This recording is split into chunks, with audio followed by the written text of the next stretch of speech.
तो hello guys, welcome back to the channel. और आज की इस वीडियो में हम लोग डिस्कस करने वाले हैं बेसिक्स ऑफ प्लाज्मास के बारे में।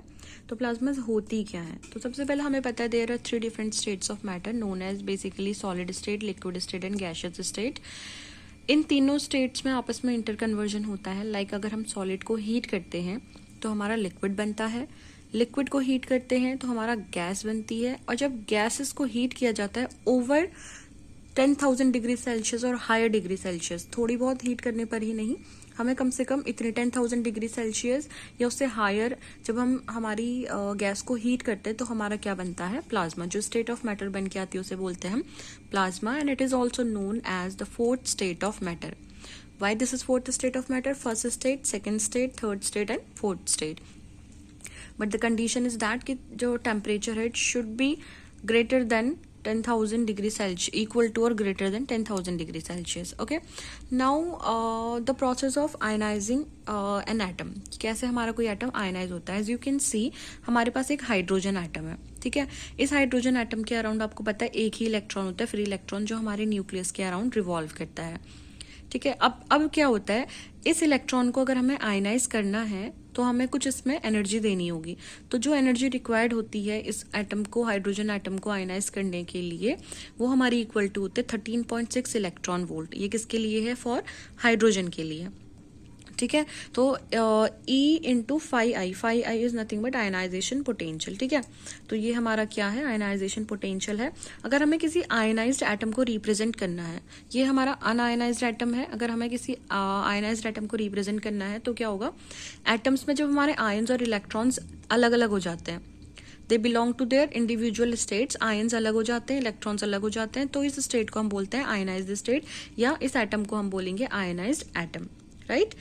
तो हमें पता है कि हमें एवरेज काइनेटिक एनर्जी कितनी रिक्वायर होती है इस एटम को आयनाइज करने के लिए? वो होती है हमारी 3/2 kBT। kB यहाँ पर हमारा बोल्ट्जमैन कांस्टेंट और T हमारा यहाँ पर टेम्परेचर है, ठीक है, टेम्परेचर ऑफ गैस। और kB क्या है? Boltzmann constant. और इस kB की क्या वैल्यू है? 1.38 इंटू 10⁻⁻23 जूल पर केल्विन। क्या है? 1.38 इंटू 10⁻⁻23 जूल पर केल्विन। ये हमारी बोल्ट्जमैन कांस्टेंट की वैल्यू है। अच्छा, अब क्या होता है कि हमारी जो प्लाज्मा होती है, प्लाज्मा में बेसिकली हम लोग टेम्परेचर को केल्विन में ना बोलकर कभी कभार बोलते हैं 1 इलेक्ट्रॉन वोल्ट टेम्परेचर। अब ये 1 इलेक्ट्रॉन वोल्ट टेम्परेचर क्या होता है? जब हमारे टेम्परेचर की वैल्यू 10⁴ डिग्री केल्विन होती है तब उस टेम्परेचर को हम लोग बोलते हैं 1 इलेक्ट्रॉन वोल्ट टेम्परेचर। तो कभी आपसे पूछा जाए कि 1 इलेक्ट्रॉन वोल्ट टेम्परेचर क्या होता है, तो आप बोलोगे कि इसकी वैल्यू अप्रॉक्सीमेटली 10⁴ पर डिग्री केल्विन होती है, right. Sorry, not per degree, it's just degree और केल्विन, ठीक है। तो enough kinetic energy of particle is required a gas to ionise, ठीक है। तो इसका मतलब हमें किसी एक गैस को आयनाइज करने के लिए बहुत ज्यादा क्या रिक्वायरमेंट है? एनर्जी की रिक्वायरमेंट है। जैसे आपने देखा होगा कि हमारे जो सन होता है, सन से क्या रिलीज होते हैं? हमारे फोटॉन्स रिलीज होते हैं। फोटॉन्स को हम किससे शो करते हैं? h न्यू से शो करते हैं, ठीक है। New is the frequency, h is the Planck's constant. तो इससे हमारे एक फोटोन को शो करते हैं जब हमारा फोटोन एनर्जी आयनाइजेशन पोटेंशियल से ज्यादा होती है, ठीक है। कहाँ पर होती है? बेसिकली देखा जाएगा, अर्थ होती है हमारी, अर्थ से एटलीस्ट 90 किलोमीटर्स अबव हमारा एक रीजन होता है जहां पर हमारे आयंस और इलेक्ट्रॉन्स डिफरेंट अपनी इंडिविजुअल स्टेट्स में पाए जाते हैं। इस स्टेट को बोला जाता है आयनोस्फेयर। यहाँ पर हमारी बेसिकली प्लाज्मास लाई करती हैं, ठीक है। तो ये कब होता है? जब हमारा ये कंडीशन होती है, if h nu photon frequency is greater than ionisation potential, तो आयनोस्फेयर हमारा फॉर्म होता है। तो अर्थ से अबव 90 किलोमीटर अबव हमारा एक जोन होता है, उसे आयनोस्फेयर बोलते हैं। और ये कब बनता है? जब हमारा क्या होता है? फोटोन की जो एनर्जी है, ठीक है, वो हमारी ज्यादा होती है हमारे आयनाइजेशन पोटेंशियल से, ठीक है। तो इस तरह से इसका कुछ ग्राफ भी नजर आता है कि पहले इस तरह से होता है, फिर जब हमारा आयनोस्फेयर बनता है तो इस तरह से हमारे ग्राफ में वेरिएशन देखने को मिलती है। नेक्स्ट है हमारा production of plasma by RF और DC डिस्चार्ज, ठीक है। RF और DC डिस्चार्ज के थ्रू हमारा क्या होता है? यहाँ पर फॉर्मेशन, प्रोडक्शन हो रहा है प्लाज्मा का, ठीक है। तो इसको समझते हैं। हमारे पास क्या है? एक चैम्बर है, ठीक है। इस चैम्बर के अंदर हमारे पास क्या है? इलेक्ट्रोड्स, और क्या है हमारे पास? ये हमारे बेसिकली इलेक्ट्रोड्स लगे हुए हैं, ठीक है। कैथोड और एनोड हो गए हमारे, 2 इलेक्ट्रोड्स हैं हमारे पास। और ये एक DC voltage, direct current voltage से हमारे यहाँ पर कनेक्टेड है। यहाँ पर एक स्पेस छोटी हुई है, यहाँ पर लगा हुआ होता है आपका रोटरी पंप या डिफ्यूजन पंप, जिससे हमारा क्या होता है, वैक्यूम क्रिएट होता है इसके अंदर, ठीक है। चैम्बर के अंदर वैक्यूम क्रिएट होता है और यहाँ पर हमें क्या मेंटेन करके रखनी होती है, दो, ठीक है। प्रेशर हमारा क्या रहना चाहिए, 10⁻³ टॉर्क के आसपास रहना चाहिए, और 1 टॉर्क की जो वैल्यू होती है 1 मिलीमीटर ऑफ मरकरी, ठीक है, 1 mm ऑफ Hg के बराबर होती है, ठीक है। और यहाँ पर क्या होना चाहिए, वैक्यूम होना चाहिए। तो ये दो चीज़ें हमारे यहाँ पर मैंडेटरी है हमारा प्लाज्मा फॉर्मेशन के लिए। These two can give pressure of, ये दो दे सकती हैं, अगर ये करेंगे तभी हमारे पास ये प्रेशर अचीव होगा, जिसका मतलब है कि 1/760 एटमॉस्फेरिक प्रेशर इनसाइड ट्यूब।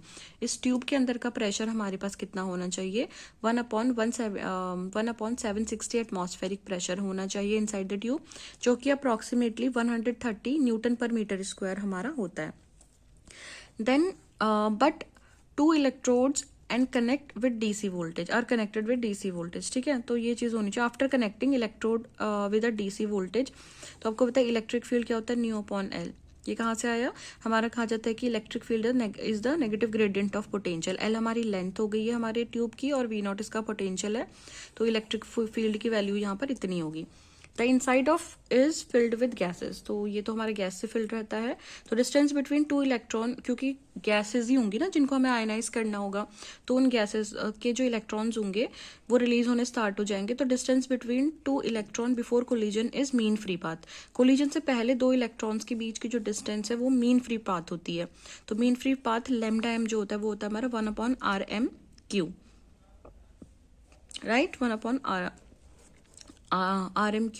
तो Q की जो वैल्यू होती है वो πa³ होती है, इसको हम बोलते हैं कोलिजनल करेक्शन, ये किया जाता है, जिसकी अप्रॉक्सीमेटली वैल्यू होती है 10⁻⁻19 मीटर स्क्वायर, ठीक है।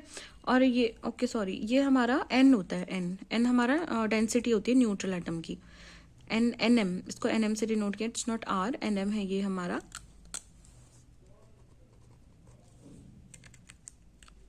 ऑलराइट, तो nm हमारी क्या होती है, डेंसिटी ऑफ न्यूट्रल एटम, जो भी हमारा न्यूट्रल एटम है उसकी डेंसिटी है। a हमारा एटम की रेडियस है। डेंसिटी ऑफ एटम को हम किससे दिखाते हैं, nm, जिसकी वैल्यू बेसिकली हमारी 2.5 × 10⁻19 पर मीटर क्यूब। डेंसिटी है इसकी, जो हमारी डायमेंशन है वो पर मीटर क्यूब होती है। ओके, तो हमारा जो मीन फ्री पाथ है उसकी वैल्यू कैलकुलेशन करके अप्रॉक्सीमेटली 40 सेंटीमीटर आई है।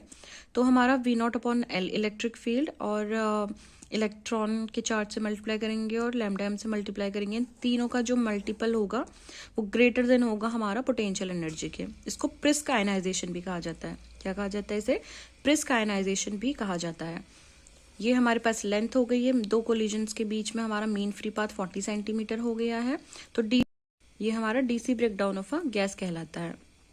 तो बेसिकली प्रिस्क आयनाइजेशन हमारा होता है जब V0/L, E और λm का जो मल्टीपल है वो हमारा ग्रेटर देन होता है हमारे आयनाइजेशन पोटेंशियल से।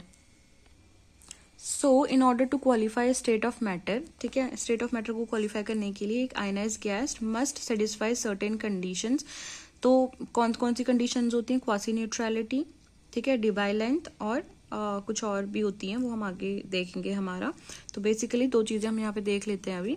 तो पहला है कि क्वासी न्यूट्रल होना चाहिए वो आइटम हमारा, ठीक है, कि किसी स्टेट ऑफ मैटर में अगर वो आयनाइज हो रहा है तो वो क्वासी न्यूट्रलिटी की कंडीशन होनी चाहिए। Note, if the plasma is singly ionised और मल्टीपली आयनाइज्ड, सिंगली आयनाइज्ड हो या मल्टीपली आयनाइज्ड हो, तो क्या होता है, number of electron number of ion के इक्वल होने चाहिए। अगर हमारा number of electron number of ion के इक्वल है तो वो हमारा सिंगली आयनाइज्ड है। अगर if plasma is multiply ionised then number of electron is Z times number of ions. This is called quasi neutrality condition. तो ये कंडीशन सिंगली आयनाइज्ड के लिए n = Ni होना चाहिए, और Z हमारा प्रोटॉन नंबर होता है, basically atomic number, sorry, Z is the atomic number. तो n हमारा नंबर ऑफ इलेक्ट्रॉन है, इसको अगर हम उसके एटॉमिक नंबर से मल्टीप्लाई कर दें उस गैस के, और उसे नंबर ऑफ आयन से मल्टीप्लाई कर दें, तो ये हमारा क्वासी न्यूट्रलिटी की कंडीशन होती है। Second one is Debye length. तो on what condition we can have it, quasi neutrality condition can be measured by Debye length. Quasi neutrality condition हमारे डी बाई लेंथ पे depend करती है। Negative charge per unit volume is equal to positive charge per unit volume. Negative charge per unit volume is equal to positive charge per unit volume अगर हुआ तो quasi neutrality है। और quasi neutrality condition के लिए हमारी Debye length बहुत जरूरी एक मेजरमेंट फैक्टर है। तो हमें पता है electric field is a negative gradient of potential, है ना, is equal to minus del phi gradient of potential होता है ना।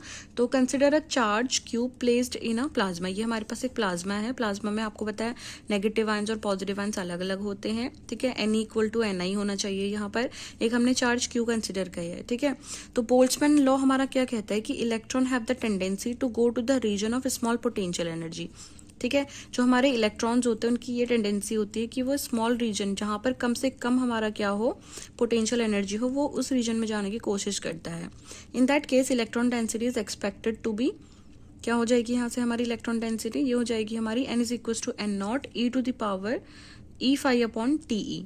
TE हमारा क्या है, इलेक्ट्रॉन का टेम्परेचर होता है। TI हमारा क्या होता है, आयन का टेम्परेचर होता है। ये हो गई इलेक्ट्रॉन डेंसिटी, ठीक है। और ये है हमारे पास आयन डेंसिटी, तो ये हो जाएगा Ni is equal to N naught minus E phi TI। Electron के आयंस के लिए माइनस E फाई, ठीक है। For simplicity consider TE equal to TI equal to T। इन दोनों को इक्वल, मतलब इलेक्ट्रॉन का टेम्परेचर आयन का टेम्परेचर को हमने T के बराबर मान लिया है। Now because of the charge, जो चार्ज की वजह से according to Poisson's equation, Poisson equation क्या होती है हमारी, epsilon naught into divergence of E is equals to rho. ये पॉइसन इक्वेशन कहाँ से है हमारे पास, divergence of E is equal to rho upon epsilon naught. ये हमारी मैक्सवेल्स की पहली इक्वेशन होती है ना, तो ये हमारी बेसिकली वहीं से आई है, इसको हमने पॉइसन्स इक्वेशन बोला है। तो यहाँ पे epsilon naught divergence of E is equal to rho. Rho हमारा क्या है, चार्ज डेंसिटी है, तो charge density of ion minus charge density of electron, ठीक है। तो ये हो गया put E is equal to minus rho phi minus gradient of phi, तो हमने रख दिया यहाँ पर। तो यहाँ से हमारी पॉइसन्स इक्वेशन क्या बन गया, del square phi is equal to E upon epsilon naught NE minus NI। So this equation becomes, तो ये इक्वेशन हमारी बन गई। ये इंपॉर्टेंट इक्वेशन है हमारे पास, del square phi is equal to E upon epsilon naught NE minus NI। Now if you put E phi upon T को बहुत बहुत लेस देन 1, मतलब ये 1 से बहुत ज्यादा छोटी वैल्यू, तो कुछ टर्म्स हमारी नेग्लेक्ट हो जाएंगी। तो हमारे पास क्या बचेगा, नंबर ऑफ इलेक्ट्रॉन डेंसिटी क्या बचेगी हमारे पास, N naught 1 plus E phi T, E phi upon T बचेगा। इसी तरह से आयन डेंसिटी हमारे पास N naught 1 minus E phi upon T बन जाएगा।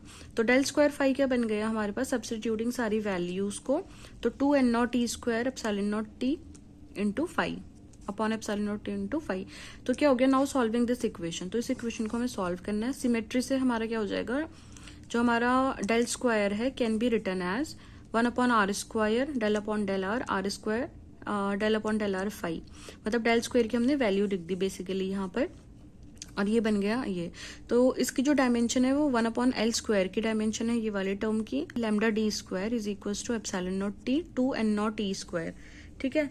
तो हमने क्या कर दिया, इसको लैम्डा स्क्वायर बोल दिया, ये वाला टर्म इधर चला गया हमारा, और हमारे पास बची ये वाली टर्म रेसिप्रोकल करने के बाद, ठीक है।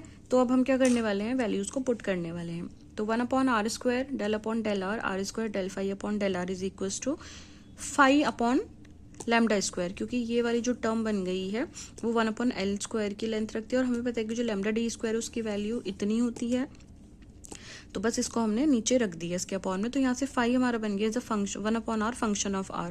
Put this in above equation, ऊपर वाली इक्वेशन में रखा, सॉल्व किया, तो बेसिकली हमारे पास सॉल्व करने के पास ये जो आया हमारे पास term lambda D is equal to under root of epsilon naught T upon 2N naught E square, ये हमारे डी बाई लेंथ आई है। Lambda D is equal to under root of epsilon naught into T upon 2N naught E square, ये हमारी Debye length हो गई है।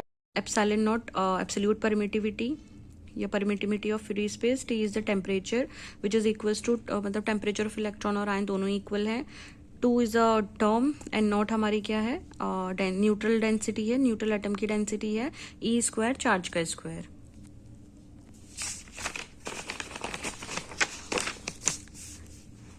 Next हमारे पास इक्विलिब्रियम आयन डेंसिटी के बारे में मैंने आपको बताया कि ये इक्विलिब्रियम आयन डेंसिटी है, एन नॉट हमारी आयन डेंसिटी, बस दोनों ही इक्वल है, इलेक्ट्रॉन आयंस एंड न्यूट्रल्स। तो ये बेसिकली हमारे पास एक प्लाज्मा है, प्लाज्मा के अंदर क्या हो रही है, हमारे पास ऑसिलेशंस हो रही हैं, कैसी हो रही है ऑसिलेशन, इस तरह से। तो Ne इलेक्ट्रॉन डेंसिटी क्या होगी हमारी, न्यूट्रल एटम की डेंसिटी प्लस N1 Ni, ठीक है। तो हमें पता है E is equal to minus del phi होता है। फिर से हमने इक्वेशन बनी, इक्वेशन ऑफ मोशन अब हमने यहाँ पे डिराइव करनी है। तो इक्वेशन ऑफ मोशन क्या है हमारी, m dv upon dt is equal to minus e. तो यहाँ से dv अपॉन dt क्या हो जाएगी, e upon m into del phi. तो इक्वेशन ऑफ कंटिन्यूटी की अगर हम बात करें तो ये हमारी इक्वेशन ऑफ कंटिन्यूटी निकल के आई है। तो just like electromagnetic wave carry energy and momentum, same like plasma waves also carries energy and momentum. जैसे हमारी इलेक्ट्रोमैग्नेटिक वेव्स एनर्जी और मोमेंटम कैरी करते हैं, तो हमारे प्लाज्मा वेव्स भी हमारे क्या करते हैं, मोमेंटम और दिस एनर्जी कैरी करते हैं। For macroscopic quantities electron density, electron temperature, electrical conductivity, ठीक है। For macroscopic quantities governing plasma, electron density Ne होता है, electron temperature Te, electrical conductivity sigma dc Ne into e square upon ME nu, और nu जो है वो TE की power -3/2 होता है। प्लाज्मा और हाईली कंडक्टिव मीडिया, प्लाज्मा हमारे बहुत ज़्यादा कंडक्टिंग मीडिया होते हैं क्योंकि इसमें free electrons and ions already present होते हैं इनकी स्टेट पे ही, अपनी ही स्टेट पे। फिर अगर हम बात करें थर्मल कंडक्टिविटी की, तो chi thermal is approximately equal to V thermal upon nu into Ne। Omega P यहाँ पर हमारी प्लाज्मा फ्रीक्वेंसी होती है जिसका हम आगे बताने वाले हैं। रिफ्रैक्टिव इंडेक्स जिसको सिग्मा से दिखाते हैं, इसकी वैल्यू होती है √1 minus omega P square upon omega square, ठीक है। तो conductors and semiconductors also have free electron and holes and the lattice atom also behaves as plasma, so called as solid state plasma.